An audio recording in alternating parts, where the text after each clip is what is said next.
पोलिसांना अर्धा तासात आरोपीची ओळख पटली। पोलिसांची 8 पथकं आरोपीच्या मागावर, बातमी लपवली नाही तर दक्षता घेण्यासाठी गुप्तता पाळली। स्वारगेट प्रकरणावरून गृहराज्यमंत्री योगेश कदमांची माहिती। रेकॉर्डवरील आरोपींकडे पोलिसांचं लक्ष असतं। शहर पोलिसांकडे शहरातल्या आरोपींचा रेकॉर्ड असतो। घटनेत पोलिसांकडून कोणतंही दुर्लक्ष नाही, योगेश कदमांची प्रतिक्रिया। अत्याचाराची घटना बस आगाराच्या आतमध्ये घडली। आगाराच्या आतमध्ये सुरक्षा एसटी महामंडळाकडे असते, योगेश कदमांचं स्पष्टीकरण। स्वारगेट अत्याचार प्रकरणातील आरोपी दत्तात्रय गाडेच्या व्हॉट्सअॅप डीपीवर शिरूरचे आमदार माऊली कटके यांचा फोटो। आरोपी गाडे ओला उबर गाडी चालवून प्रवाशांना लुबाडल्याची माहिती समोर।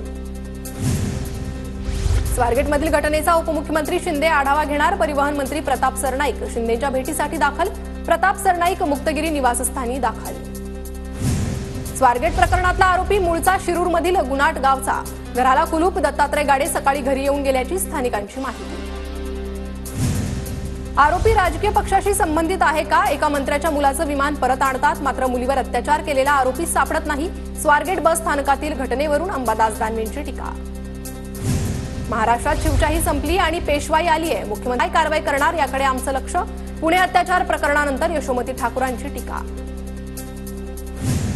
पुण्यातील घटना क्लेशदायक, माझ्या काही सूचना मी मंत्री आणि अधिकाऱ्यांसमोर मांडल्या। एसटी अधिकाऱ्यांच्या गस्ती वाढवण्याची गरज, चित्रा वाघ यांची प्रतिक्रिया। स्वारगेटमध्ये आंदोलन करणाऱ्या तृप्ती देसाई ताब्यात। गृहराज्यमंत्री योगेश कदमांना जाब विचारायला गेलेल्या देसाई पोलिसांच्या ताब्यात।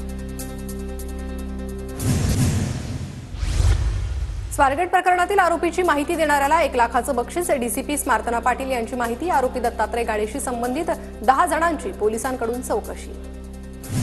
पुण्यातील पोलीस प्रशासन निष्क्रिय, गाडेसारख्या साध्या आरोपीसाठी 1 लाखाचं बक्षीस जाहीर। ही कसली यंत्रणा? तृप्ती देसाईंचा हल्लाबोल। पुण्यातील स्वारगेट प्रकरणातील आरोपी दत्तात्रय गाडे फरार, पोलिसांच्या 13 पथकांकडून शोध सुरू। शिवशाही बसमध्ये 2 दिवसांपूर्वी 26 वर्षीय तरुणीवर लैंगिक अत्याचार, वैद्यकीय अहवालातून स्पष्ट। प्रशासनासह पोलीस यंत्रणा झोपेत। बलात्कार अत्याचार झाल्यावर ॲक्शन मोडवर येता का? पुण्यातील अत्याचाराची घटना दिल्लीतील निर्भया प्रकरणासारखी। पुण्यातील अत्याचाराच्या घटनेवर संजय राऊतांची प्रतिक्रिया। सध्याच्या पोलीस आयुक्तांच्या काळात गुंडगिरी वाढली। पुण्यात सत्ताधारी पक्षाच्या गुंडांना अभय दिला जातोय। संजय राऊतांचा पुण्याच्या घटनेवरून सरकारवर निशाणा। स्वारगेट अत्याचार प्रकरणी महत्त्वाचा पुरावा समोर। चालकानं बसचा दरवाजा लॉक केला होता, मात्र बसचा एअर प्रेशर उतरल्यानं गाडीचा दरवाजा उघडला। खात्यांतर्गत झालेल्या चौकशीत बस चालकाची माहिती।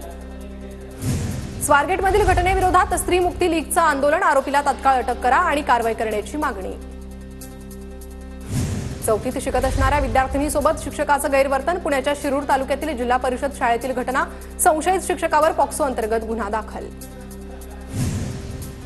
पुण्यात एका कॅब चालकाकडून महिलेसोबत अश्लील कृत्य। चालकानं अश्लील कृत्य केल्यामुळे महिलेची कॅबमधून उडी। पीडित महिलेकडून खडकी पोलीस ठाण्यात तक्रार दाखल। कॅब चालकाला पोलिसांकडून अटक। कॅब चालक यूपीचा रहिवासी। स्वारगेट एसटी आगारातील अधिकाऱ्यांनी दिलेलं पत्र। सुप्रिया सुळेंकडून ट्विट। स्वारगेट एसटी आगारातील अधिकाऱ्यांनी पुणे पोलिसांना दिलेलं पत्र। आगारात तृतीयपंथीय आणि गुंडांचा त्रास, पत्रात उल्लेख। सुळेंची माहिती।